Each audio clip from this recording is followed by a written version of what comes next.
كريما أستغيث أشرف. السلام علیکم. وعلیکم السلام. حضرت آپ کی بارگاہ میں ایک عرض ہے، جی وہ کون لوگ ہیں جن کی اللہ تبارک و تعالیٰ قربانی قبول نہیں فرماتا؟ آپ اس کی وضاحت فرما دیں. الرحمن الرحیم. نحمدہ ونصلی ونسلم علی رسولہ الکریم. صلو علی الحبیب صلی اللہ تعالی علیہ وآلہ وبارک وسلم. معزز سامعین و ناظرین، ابھی آپ کے سامنے حافظ قاسم صاحب نے مدرسہ اہل سنت راہ بلال کے آفس سے اسلامک سوال جواب چینل کے ذریعے ایک سوال کیا، اور سوال واقعی معقول ہے اور اس کا جواب دینا بھی ضروری ہے. سوال یہ کیا کہ اتنی محنت کرتا ہے بندہ، اتنے پیسے خرچ کرتا ہے، قربانی پیش کرتا ہے، لیکن اس کے باوجود بھی وہ کون لوگ ہیں جن کی قربانی اللہ کی بارگاہ میں مقبول نہیں ہوتی؟ ان کی نشاندہی فرما دیں، اس کی وضاحت فرما دیں. اور معقول سوال ہے. دیکھیے، میں اس اسلامک سوال جواب چینل کے ذریعے آپ کی سماعتوں کی دہلیز تک اس کے جواب کی وضاحت کی سعادت حاصل کر رہا ہوں. آپ حضرات کی بارگاہ میں عرضہ ہے کہ آپ ہمارے اس پیغام کو سنیں اور اس چینل کو سبسکرائب کریں اور دوسروں تک اس پیغام کو پہنچائیں. دیکھیے، قربانی ایک عظیم عبادت ہے اور ایک مالی عبادت ہے، اور ایک خاص جانور کو خاص دن میں اللہ کے حکم کے مطابق اس کی بارگاہ میں قربان کرنا قربانی ہے. اور اس قربانی کی بہت فضیلتیں ہیں. پچھلی کلپ میں آپ نے سنی کہ اللہ کے رسول سرور کائنات صلی اللہ علیہ وسلم نے ارشاد فرمایا، آقا کی بارگاہ میں صحابہ نے عرض کیا، یا رسول اللہ، یہ قربانیاں کیا ہیں؟ اس کی حقیقت کیا ہے؟ تو سرکار نے فرمایا، اے صحابہ، یہ تمہارے باپ حضرت ابراہیم علیہ السلام کی سنت ہے. صحابہ نے عرض کیا، یا رسول اللہ، اس میں ہمارے لیے کیا ہے؟ تو آقا نے فرمایا، اس کے ہر بال کے بدلے میں نیکی ہے. اللہ کے رسول صلی اللہ علیہ وسلم ارشاد فرماتے ہیں کہ ابن آدم کا عید کے دن سب سے زیادہ پسندیدہ عمل اگر اللہ کو کوئی ہے تو وہ قربانی ہے. اور قربانی کے جانور کا خون کا قطرہ زمین پر گرنے سے پہلے اللہ اس عمل کو قبول فرما لیتا ہے.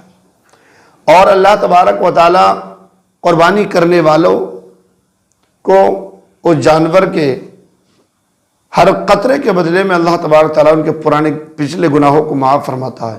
تو اتنی فضیلتیں جس عمل کی ہوں اور اس عمل کو بندہ کرے، اور اس کے باوجود بھی کچھ لوگ ایسے ہیں کہ جن کی قربانی کو اللہ قبول نہیں فرماتا ہے. حضرت امام جعفر صادق رضی اللہ تعالیٰ عنہ، 12 ائمہ میں سے حضرت امام جعفر صادق، جو حضرت مولائے کائنات کے شہزادے امام حسین کے شہزادے امام زین العابدین کے شہزادے امام محمد باقر کے شہزادے حضرت امام جعفر صادق. آپ فرماتے ہیں کہ 3 لوگ ایسے ہیں جن کی قربانی اللہ تبارک و تعالی قبول نہیں فرماتا.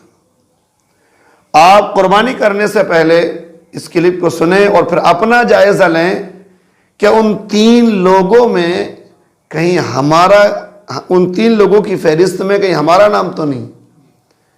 حضرت امام جعفر صادق رضی اللہ عنہ فرماتے ہیں، پہلا وہ شخص جو شرک کرتا ہو، یعنی جو مشرک ہو، اللہ تبارک و تعالیٰ کے ساتھ کسی اور کو شریک ٹھہراتا ہو.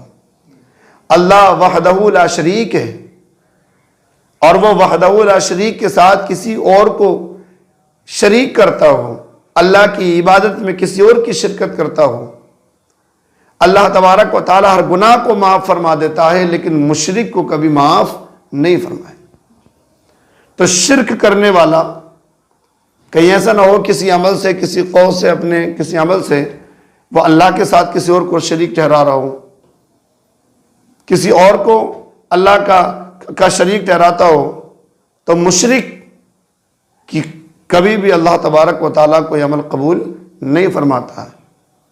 دوسرا وہ شخص، حضرت امام جعفر صادق رضی اللہ عنہ فرماتے ہیں، دوسرا وہ شخص جو حرام کے پیسے سے قربانی کرتا ہو، جس کے کہ حرام کا پیسہ ہو، جائز طریقے سے اس نے پیسہ نہیں کمایا ہو، جو بیاج کھاتا ہو، سود لیتا ہو، اور اس سود کے پیسے سے، اس بیاج کے پیسے سے، یا کسی کا مال ہڑپ کر لیا ہو، اسی ناجائز و حرام پیسے سے وہ قربانی کرے، جانور خریدے، قربانی میں حصہ لے، تو اللہ تبارک و تعالیٰ ایسی قربانی کو قبول نہیں فرمائے گا۔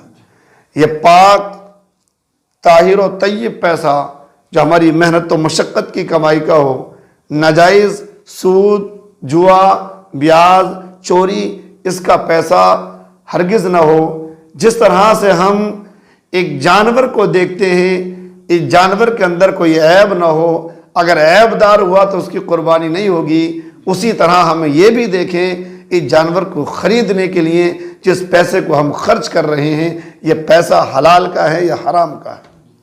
اگر حرام کے پیسے سے آپ نے قربانی کا جانور خریدا، یہاں تک کہ آپ نے قربانی کا حصہ لیا، تو میرے دوستو اس حرام کے پیسے سے سود، آج اس سود اور بیاج کو ہمارے لوگوں نے اتنا آسان سمجھ لیا، اس کو بزنس کہتے ہیں، بزنس ہے یہ بزنس۔